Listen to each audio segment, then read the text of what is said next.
Frères et sœurs du diocèse de Nevers, l'épidémie du coronavirus se développe encore dans le monde et n'a pas encore atteint son sommet en France. Notre département est l'un des moins touchés, mais nous ne sommes pas épargnés. Et l'hôpital de Nevers reçoit également des malades d'autres régions.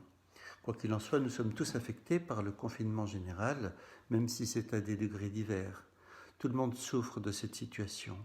Je pense particulièrement aux malades, notamment ceux qui sont atteints de graves problèmes respiratoires. Je pense aux soignants qui sont sur le pont jour après jour, qui prennent des risques et n'ont toujours pas le matériel nécessaire. Je pense aux commerces qui doivent rester ouverts et aux services publics qui doivent rester actifs, aux associations qui tâchent de rester au service des plus démunis, à toutes ces personnes salariées et bénévoles qui ne peuvent rester confinées et qui sont sous la menace de la maladie. Je pense aussi à toutes les entreprises et toutes les activités qui perdent jour après jour leurs moyens de vivre avec les conséquences sociales qui peuvent en découler. Je pense à toutes les personnes qui ont dû prendre prématurément des congés ou être mises au chômage partiel. Je pense à ceux qui sont sans emploi et parfois même sans domicile, toutes les personnes à la rue. Je pense aux personnes confinées tout au long de l'année et qui souffrent particulièrement de solitude en ce moment. Les personnes en EHPAD, où les visites sont interrompues, où les résidents sont désormais confinés dans leur chambre, mais aussi les personnes âgées et dépendantes qui perdent parfois leur aide de vie. Les détenus qui ne reçoivent plus de visites. Le confinement commence à peser par sa durée et par le fait qu'on n'en connaît pas encore la fin. Je pense aux élèves et aux étudiants qui doivent continuer à travailler et préparer leurs examens, à leurs enseignants qui doivent trouver de nouvelles ressources pédagogiques, aux familles qui doivent s'organiser dans des conditions parfois impossibles, lorsque les parents sont en télétravail et qu'il leur faut s'occuper de tout et organiser le travail de leurs enfants.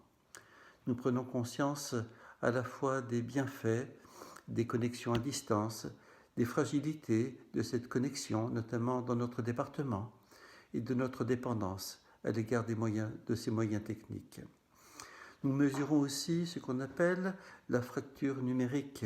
Ceux qui n'ont pas d'ordinateur et encore moins la culture Internet sont plus fortement marginalisés. Je n'ai pas mentionné toutes les difficultés liées à cette crise et il ne faudrait pas oublier les autres difficultés qui demeurent, en dehors même de l'épidémie de Covid-19, en particulier les autres malades, ainsi que les victimes de violences et d'injustice.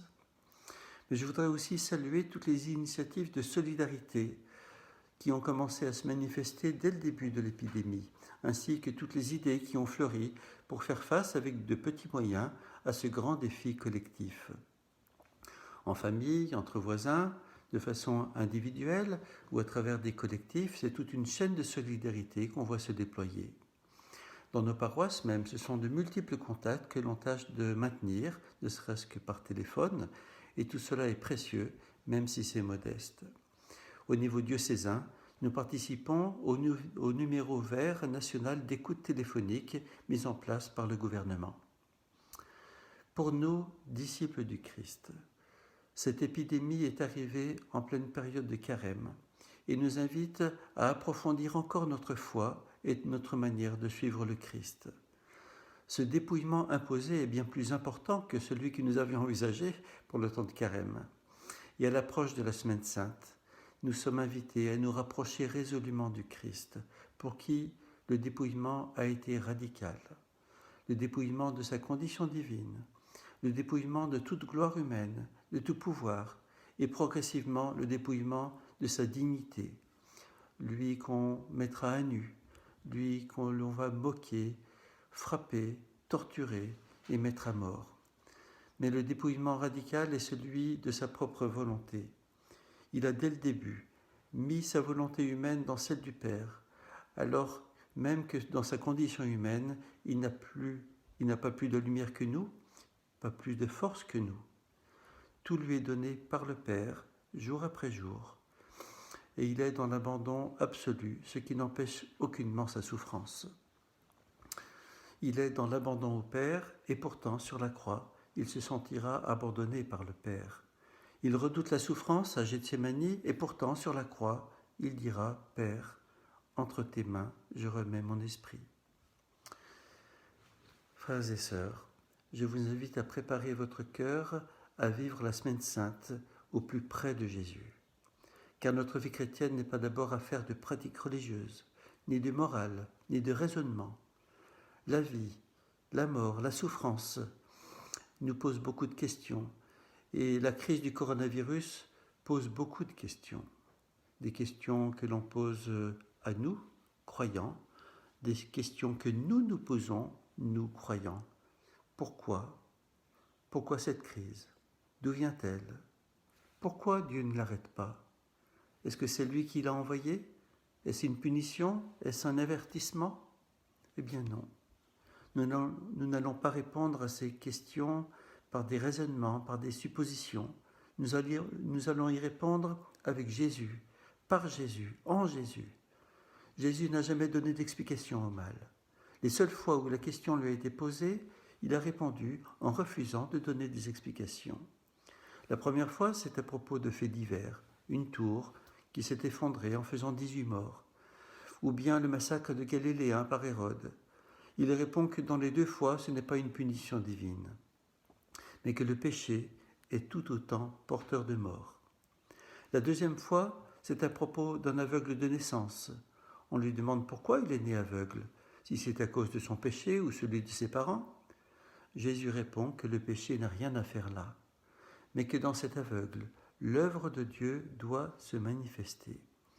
Et ce qui va se manifester, c'est que n'est pas aveugle celui qu'on croit. L'aveugle sera certes guéri physiquement, mais son cœur était dans la clarté. En revanche, les docteurs de la loi, qui n'avaient pas de problème visuel, ont montré un cœur complètement aveuglé par les préjugés.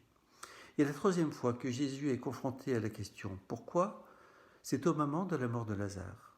« Seigneur, si tu avais été là, mon frère ne serait pas mort. » Ou bien, lui qui a ouvert les yeux de l'aveugle, ne pouvait-il pas empêcher Lazare de mourir ? Autrement dit, si Dieu existe, s'il est tout-puissant, pourquoi n'empêche-t-il pas le mal et le malheur ? Jésus ne donne pas de réponse théorique à toutes ces questions. Il donne des réponses par sa propre vie, en deux temps. Il y a d'abord le temps des signes. Pour l'aveugle, pour Lazare, il va donner des signes. En donnant la vue à l'aveugle, il dit « Je suis la lumière du monde ». En rendant la vie à Lazare, il dit « Je suis la résurrection et la vie ». Le premier temps, c'est celui des signes et c'est l'invitation à une réponse de foi. « Je suis la résurrection et la vie. Crois-tu cela ?» demande-t-il à Marthe, puis à Marie, sa sœur. Le deuxième temps est le temps du salut véritable.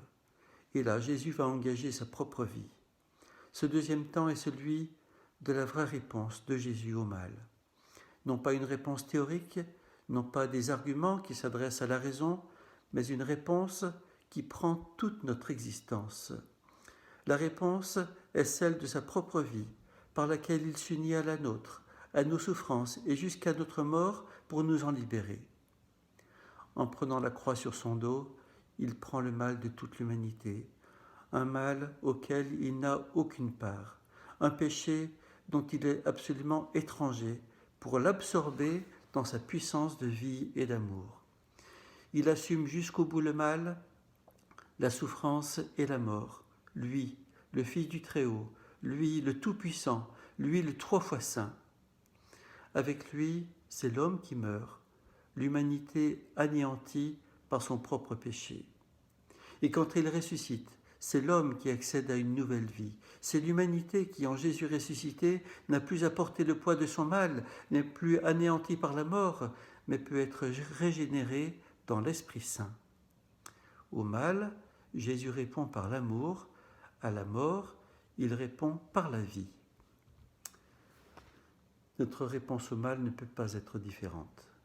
Elle n'est pas dans les raisonnements, elle est dans l'amour, elle est dans l'engagement de notre propre vie pour aimer quoi qu'il en coûte.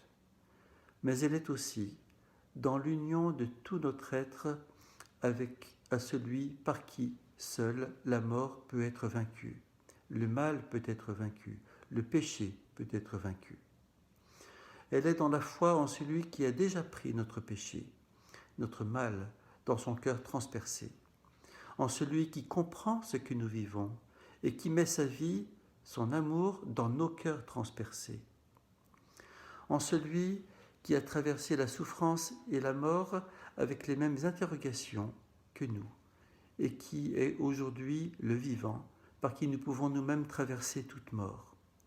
En celui qui, même au jour de sa résurrection, s'est montré avec ses plaies, pour témoigner que nos plaies peuvent être aussi transfigurées par l'amour de Jésus, par la vie de Dieu. Chers frères et sœurs dans le Christ, nous voici donc à la veille de la Semaine Sainte. C'est une invitation à nous tourner avec foi, avec confiance vers Jésus, qui ne fait qu'un avec nous et s'est montré avec nous jusqu'à la mort pour nous ouvrir le chemin de la vie nouvelle dans la résurrection. Cette semaine, je la vivrai particulièrement proche de vous dans la prière. Les prêtres de vos paroisses célébreront en union spirituelle avec vous. Ils célébreront pour vous et pour le monde. Et pour ma part, je vous propose plusieurs rendez-vous pour la diffusion en direct des célébrations que j'assurerai à la maison du diocèse avec les personnes en confinement.